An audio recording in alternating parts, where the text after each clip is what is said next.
میں یہ چاہتا ہوں کہ ہمارا جو یوتھ ہے وہ اس کو وہ نہ اسے ہو جو میرے سے ہوئی جب میں پہلی دفعہ برطانیہ گیا.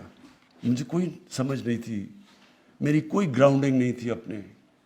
مجھے اپنی نبی صلی اللہ علیہ وسلم کی زندگی کا کوئی صحیح معنی میں علم نہیں تھا. ہمارے لیے ہمارے انگلش میڈیم ایجوکیشن نے بیسکلی ہمارے تاثر یہ ڈال دیا کہ ہم سب پیچھے ہیں, ہمارا دین آؤٹ ڈیٹڈ ہے, ہمارا کلچر پیچھے ہے, اور جو بھی ہے تو وہ مغرب ہے. اور یہ بدقسمتی سے ابھی بھی ہمارے بچوں میں جس طرح کا سوشل میڈیا پہ کانٹینٹ آ رہا ہے, فلمیں آتی ہیں, سب کچھ آتا ہے. تو دیکھیں, دین میں تو کوئی زبردستی نہیں ہے. قرآن کی تو آیت ہے, اللہ کا تو حکم ہے کہ دین میں زبردستی نہیں ہے. وہ کیوں نہیں ہے کہ پیغمبروں کے بھی بچے, ان کے اپنے بیٹے, حضرت نوح علیہ السلام کا اپنا بیٹا نہیں سیدھے راستے پہ لگا, تو ہم کس کو زبردستی سیدھے راستے پہ لگا سکتے ہیں؟ حضرت لوط علیہ السلام کی بیوی نہیں سیدھے راستے پہ لگی, تو ہم کون ہیں؟ تو دین میں زبردستی تو نہیں ہے, لیکن کم از کم ہمارے بچوں کو چوائس تو پتہ چل جائے گا. اگر یہ راستے پہ چلو گے تو یہ اس کے مسئلے ہیں, اور اگر اس راستے پہ چلو گے تو یہ ہے کہ یہ جو آپ قرآن میں آپ کہتے ہیں کہ اللہ مجھے ان کے راستے پہ لگا, نعمتیں جن کو بخشیں, وہ نعمتوں کا راستہ یہ ہے, جو تباہی کا راستہ ہے وہ یہ ہے. پتہ تو چلے بچوں کو, چوائسز تو اپنے بچوں کے سامنے رکھیں. ابھی تک تو میں آپ کو یقین دلاتا ہوں کہ یہ میرے کئی ماں باپ اگر دیکھ رہے ہوں گے, ان کو پتہ ہے کہ وہ بچے, وہ جب ماں باپ کہتے ہوں گے نا کہ جی یہ تم یہ پڑھو, نماز پڑھو, وہ کہتے ہیں یہ پتہ نہیں کون سی باتیں کر رہی ہیں. میری والدہ جس کے میں بہت پیار کرتا تھا, وہ مجھے سارا وقت کہتی رہتی تھی, میں سمجھتا تھا ان کو کیا پتا, دنیا تو یہ آگے نکل گئی ہے, یہ تو پرانی باتیں کر رہی ہیں.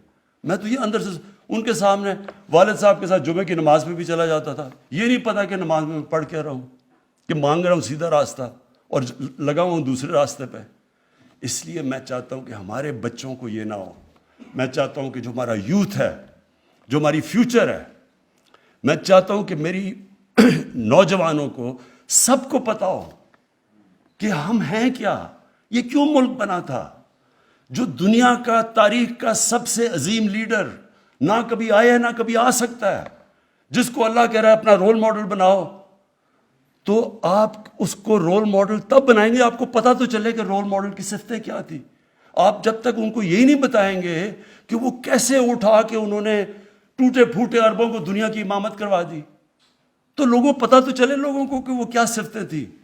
ہماری یونیورسٹیز میں, سکولز میں کبھی بھی جب تک ہم ان کو صحیح معنی میں اپنے نبی صلی اللہ علیہ وسلم سے عشق کرانے, ہم عشق کرتے ہیں نا, لیکن ان کی جب تک ہم بتائیں گے نہیں, لیڈر ہی نہیں بن سکتے, کیونکہ ان سے بڑا لیڈر آیا ہی نہیں. وہ کیسا لیڈر تھا جس کو دیکھ کے سارے لیڈر بن گئے.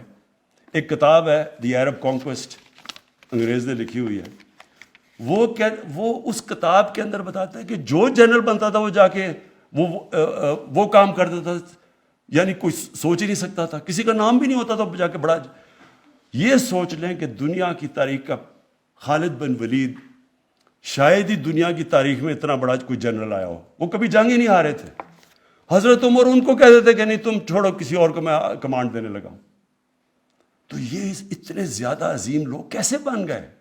اس کے اوپر تو ریسرچ کریں, بتائیں تو صحیح کہ وہ کیا صفتیں تھیں, ہمارے نبی کی کیا صفتیں تھیں کہ انہوں نے ساروں کو لیڈر بنا دیا.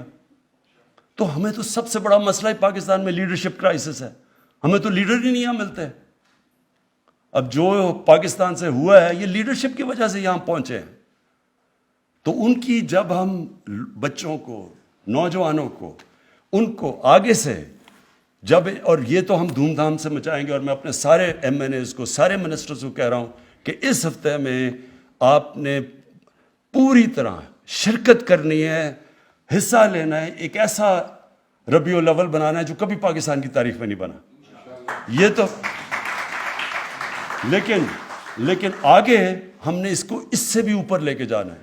اور آگے میں یہ چاہوں گا سب سے زیادہ کہ اسکولوں کے اندر رٹانی بچوں کا, بچے کی دفعہ رٹ لیتے ہیں, باقاعدہ بچوں سے پتہ چلیں کہ کیا وہ سمجھ گئے ہیں کہ یہ کیا تھا عظمت کا راستہ. تو انشاءاللہ اس کو ہم اب ایک پوری یہ جو رب العالمین اتھارٹی ہے اس کو اب پورا اسٹیبلش کریں گے, اس میں اسکالرز ہوں گے, دنیا کے باہر بھی ہم بتائیں گے کہ آگے سے کبھی کوئی یہ جس طرح گستاخی کرتے ہیں ان کی شان میں، اس کے اوپر ایک بڑا زبردست انٹلیکچوئل قسم کا جواب جائے گا، بجائے اس کے کہ ہم اپنا توڑ پھوڑ کر کے اور نقصان کریں. اور اندر اپنے اسکولوں کا ہم مانیٹر کریں گے. جو چیئرمین ہوگا اس کمیٹی کا، اس کا کام ہوگا کہ اوور آل سارے علماء پاکستان میں ان سے سب سے رابطے کریں. بڑے بڑے ہمارے علماء بیٹھے ہوئے ہیں، کوشش کریں کہ ہم ساری کئی جوائنٹ ہم اکٹھے مل کے اسٹیٹمنٹس دیں، بجائے کوئی کسی کی 1.5 انچ کی مسجد ادھر ہے ادھر ہے. کوئی مشترکہ ایک پلان کریں، لیکن اسکالرز مل کے بیٹھ کے کریں. کوشش کریں کہ اب اپنے ملک کو واقعی ادھر لے کے جائے جو کہ 74 سال پہلے یہ ملک جب جس ویژن کے نام پہ بنا تھا.